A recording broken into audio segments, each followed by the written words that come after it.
ചീനക്കുഴി കൂട്ടക്കൊലക്കേസിൽ പ്രതി ഹമീദിന് തൂക്കുകയർ.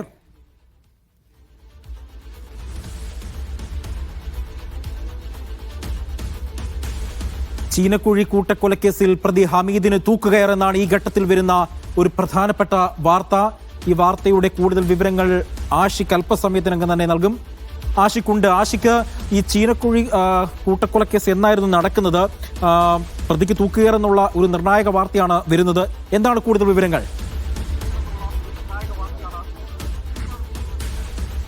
അജി, 2022 മാർച്ച് 19 നടന്ന അതിക്രൂരമായ കൊലപാതകത്തിൽ ഇപ്പോൾ ശിക്ഷാവിധി വന്നിരിക്കുന്നു എന്നുള്ളതാണ്. പ്രതി ആലിയക്കുന്നിൽ ഹമീദിന് വധശിക്ഷ, ഏറ്റവും തീക്ഷ്ണമായ വധശിക്ഷാ വിധിച്ചുകൊണ്ട് കോടതി ഉത്തരവായിരിക്കുന്നു.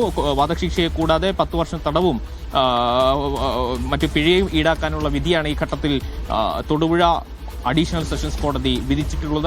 അഡീഷണൽ സെഷൻസ് കോടതി ജഡ്ജ് ആഷ് കെ ബാലാണ് വിധി പറഞ്ഞിട്ടുള്ളത്. ഏറ്റവും ക്രൂരമായ കൊലപാതകം എന്ന് നിരീക്ഷിച്ചുകൊണ്ടാണ് ശിക്ഷാവിധി കോടതി പുറപ്പെടുവിച്ചിട്ടുള്ളത്. ഹമീദ് തന്റെ മകൻ ഫൈസലിനെയും ഭാര്യ ഷീവയെയും 2 കൊച്ചുമക്കളെയും ഉറങ്ങിക്കിടക്കുമ്പോൾ പെട്രോൾ ഒഴിച്ച് തീ കൊടുത്തി കൊലപ്പെടുത്തി എന്നതായിരുന്നു സംഭവം. രാത്രി ഈ മാർച്ച് 19 രാത്രി 2022 മാർച്ച് 19 രാത്രി ഉറങ്ങിക്കിടക്കുമ്പോൾ ഈ കുട്ടികളോടും ഈ മകന്റെ ഭാര്യയോടുമുള്ള വൈരാഗ്യത്തിന്റെ അടിസ്ഥാനത്തിൽ ഇവരെ പെട്രോൾ ഒഴിച്ചതിന് ശേഷം തീ കൊളുത്തുകയും പിന്നീട് രക്ഷപ്പെടാൻ പോലുള്ള ഒരു വഴിയുമില്ലാത്ത രീതിയിൽ വീടിന്റെ വാതിൽ പൂട്ടിയിടുകയും വീട്ടിലെ വെള്ളം പൂർണ്ണമായും ശൂന്യമാക്കി കളയുകയും ചെയ്തു എന്നുള്ള കൊലപാതകം, ആസൂത്രിതമായ ഒരു കൊലപാതകം നടത്തി എന്നുള്ളത് നിരീക്ഷിച്ചുകൊണ്ടാണ് ഈ ക്രൂരമായ കൊലപാതകത്തിന് വധശിക്ഷ തന്നെ വിധിച്ചിരിക്കുന്നത്. ഇതിൽ ഏറ്റവും ശ്രദ്ധേയമായത് പ്രതിക്ക് 80 വയസ്സ് പ്രായമുള്ള ആളാണ് എന്നുള്ളതാണ്. പ്രായം പോലും പരിഗണിക്കാതെയാണ് ഈ വധശിക്ഷ എന്നുള്ളത്. ആ കുറ്റകൃത്യത്തിന്റെ ക്രൂരതയെ, ആ വലിപ്പത്തെ കോടതി ആ നിലയിൽ തന്നെ ഉൾക്കൊണ്ടു എന്നുള്ളത് തെളിയിക്കുന്നത് കൂടിയാണ് അജി. ഏതായാലും ഈ സംഭവത്തിന്റെ ഒരു പശ്ചാത്തലം വളരെ വളരെ വലുതാണ്. മുൻപ് ഈ ഹമീദ്, പ്രതിയായ ഹമീദ് മുൻപ് ഈ മകൻ ഫൈസലിന്റെ കൂടെ ആയിരുന്നില്ല താമസിച്ചിരുന്നത്. അതിനുശേഷം ഭാര്യയുടെ മരണത്തിന് ശേഷം ഈ ചീനിക്കുഴിയിലെ വീട്ടിലേക്ക് മകനോടൊപ്പം താമസിക്കാൻ വരികയും പിന്നീട് ആ വീട്ടിൽ വെച്ച് സ്വത്ത് തർക്കവുമായി ബന്ധപ്പെട്ടുള്ള ചില തർക്കങ്ങൾ ഉണ്ടാവുകയും ഒടുവിൽ അതിന്റെ മേലുണ്ടായ ചില വൈരാഗ്യങ്ങൾ വെച്ച് പുലർത്തുകയും ചെയ്തു. ഒടുവിൽ പലവട്ടം നാട്ടുകാരോടക്കം മകനെയും മകന്റെ കുടുംബത്തെയും താൻ കൊല ചെയ്യുമെന്ന് ഈ ഹമീദ് ഭീഷണി മുഴക്കിയതായും നാട്ടുകാർ പറയുന്നുണ്ട്. അത്തരം ഭീഷണിയും വൈരാഗ്യവും നിലനിൽക്കുന്ന ഒരു പശ്ചാത്തലത്തിലാണ് ഒരു രാത്രി ഈ കുടുംബത്തെ മുഴുവൻ കൊന്നൊടുക്കുവാൻ വേണ്ടി തീരുമാനിച്ചുറപ്പിച്ച് അതിനുള്ള ആസൂത്രണങ്ങൾ അടക്കം ചെയ്തു നിർത്തിയതിനു ശേഷം ഈ ക്രൂരമായ കൊലപാതകത്തിലേക്ക് ഹമീദ് ഇറങ്ങി പുറപ്പെടുന്നത് എന്നുള്ളതാണ് ഏറ്റവും പ്രധാനപ്പെട്ട കാര്യം. എന്ന് വെച്ചാൽ സ്വന്തം കുടുംബത്തെ, സ്വന്തം മകനെയും കൊച്ചുമക്കളെയും അടക്കം കൊല ചെയ്യാൻ കൃത്യമായ ആസൂത്രണത്തോടുകൂടി ഈ പ്രതി അതിനുള്ള ഒരുക്കങ്ങൾ തയ്യാറാക്കി എന്നുള്ളതാണ്. ആ നിലയിലാണ് ഈ കൊലപാതകത്തിന്റെ പ്രാധാന്യവും ക്രൂരതയും നിലനിൽക്കുന്നത്. അതാണ് നമുക്ക് അതിന്റെ ഇത്ര ഗ്രേവായ ഒരു കൊലപാതകം, ഒരു ക്രൂര കൃത്യമാണ് ഇയാൾ ചെയ്തത് എന്ന് കോടതി നിരീക്ഷിക്കുന്നതിന്റെ പശ്ചാത്തലം. ഏതാണ്ട്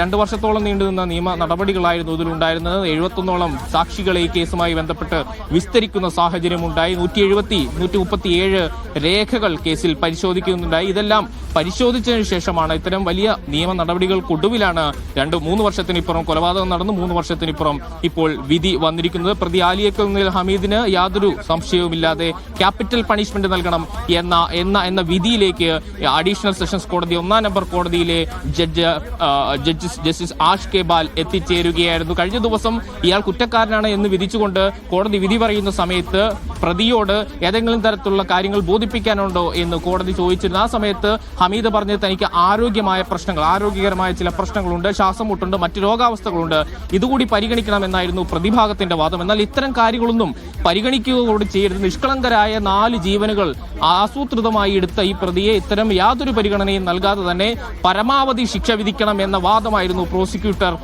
ഉന്നയിച്ചിരുന്നത്. പ്രോസിക്യൂഷന്റെ വാദം അതേ രീതിയിൽ തന്നെ കാര്യത്തോട് തന്നെ ആ രീതിയിൽ തന്നെ ഉൾക്കൊണ്ടുകൊണ്ടുള്ള വിധിയാണ് ഈ ഘട്ടത്തിൽ ഏതായാലും കോടതി പുറപ്പെടുവിച്ചിട്ടുള്ളത്. അത് ആ വിധി പ്രസ്താവത്തിൽ തന്നെ നമുക്ക് മനസ്സിലാക്കാൻ കഴിയും. അതേസമയം പ്രതിഭാഗം ഇതുമായി ബന്ധപ്പെട്ട് ഉന്നയിക്കുന്ന മറുവാദങ്ങൾ കൂടിയുണ്ട്. പ്രതിഭാഗം ഏതായാലും ഈ വിഷയത്തിൽ ഹൈക്കോടതിയിൽ ഹർജിക്ക് പോകും എന്നുള്ളതാണ്. പ്രതിഭാഗം പോയില്ലെങ്കിൽ തന്നെ സ്വാഭാവികമായ നടപടിക്രമമാണ് വധശിക്ഷ വിധിക്കപ്പെട്ട കേസുകളിൽ ഏതായാലും ഹർജിക്ക് പോകണം എന്നുള്ളത്. ആ നിലയിൽ ഹർജിക്ക് പോകുമ്പോൾ ചില പഴുതുകൾ ഈ വിഷയവുമായി ബന്ധപ്പെട്ട് പ്രതിഭാഗം ഉയർത്തുന്നുണ്ട്. അത്തരം പഴുതുകൾ ഉപയോഗിച്ചുകൊണ്ട് ഹമീദിനെ വിടുവിച്ചെടുക്കാൻ കഴിയും, ശിക്ഷാവിധിയിൽ നിന്ന് മോചിതനാക്കാൻ കഴിയുമെന്ന പ്രതീക്ഷ പ്രതിഭാഗം ഈ കേസിന്റെ വിധി പ്രസ്താവിച്ച ഈ ഘട്ടത്തിൽ പങ്കുവയ്ക്കുന്നുണ്ട് എന്നുള്ളതും ഏറ്റവും ശ്രദ്ധേയമാണ്. കാരണം ഈ കേസ്, ഈ തീപിടുത്തം നടക്കുന്ന വീട്ടിൽ ഏതാണ്ട് അനധികൃതമായി വലിയ തോതിലുള്ള പെട്രോൾ ശേഖരിച്ചു വെച്ചിരുന്നു. ചീനിക്കുഴി എന്ന് പറയുന്ന ഇടുക്കി ജില്ലയിലെ ഒരു മലയോര മേഖലയാണ്. അത്തരം മേഖലകളിൽ ഈ കരിഞ്ചന്തയിൽ പെട്രോൾ വിൽക്കുന്നത് സജീവമായ ഇടമാണ്.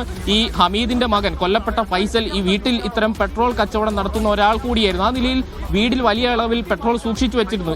സൂക്ഷിച്ചു വെച്ചിരുന്നതാണ് ഈ അപകടം ഈ നിലയിലേക്ക് വലുതായി പോകാനുണ്ടായ കാരണം എന്ന വാദം പ്രതിഭാഗം ഈ വാദപ്രതിവാദങ്ങളുടെ ഘട്ടങ്ങളിലെല്ലാം മുന്നോട്ട് വെച്ചിരുന്നു. അത് തന്നെ ഉയർത്തിക്കൊണ്ട് തന്നെ ഇതിനെ പ്രതിരോധിക്കാനാകും എന്ന പ്രതീക്ഷയാണ് പ്രതിഭാഗം ഈ വിധി വന്ന ഘട്ടത്തിൽ മുന്നോട്ട് വെക്കുന്നത്. ഏതായാലും ഇതുമായി ബന്ധപ്പെട്ട് ഹർജിക്ക് പോകും എന്ന് പ്രതിഭാഗം വാദിക്കുന്നുണ്ട്. ഏതായാലും അതിക്രൂരമായ കൊലപാതകം, സ്വന്തം രക്തത്തിൽ പിറന്ന കൊച്ചുമക്കളെ പോലും, മരണപ്പെട്ട കൊച്ചുമക്കളിൽ രണ്ടുപേർ, ഒരാൾ മെഹറിൻ, ഒരാൾ അസ്ന എന്നുള്ളത് 16ഉം 18ഉം വയസ്സുള്ള രണ്ട് കുട്ടികളാണ്. അവരെ കൊലപ്പെടുത്തി. കൂടാതെ മകൻ ഫൈസലിനെ കൊലപ്പെടുത്തി, മകന്റെ ഭാര്യ ഷീബയെയും കൊലപ്പെടുത്തി എന്നുള്ളതാണ്. അതിക്രൂരമായ കൊലപാതകത്തിന് തക്കതായ ശിക്ഷ തന്നെ വിധിക്കപ്പെട്ടിരിക്കുന്നു. ഈ പരമാവധി ശിക്ഷ, വധശിക്ഷ തന്നെ നൽകണമെന്ന് തൊടുപുഴ അഡീഷണൽ സെഷൻസ് കോടതി 1ാം നമ്പർ കോടതിയിലെ ജഡ്ജ് ആഷ് കേബാൽ വിധിച്ചിരിക്കുന്നു. ആജി.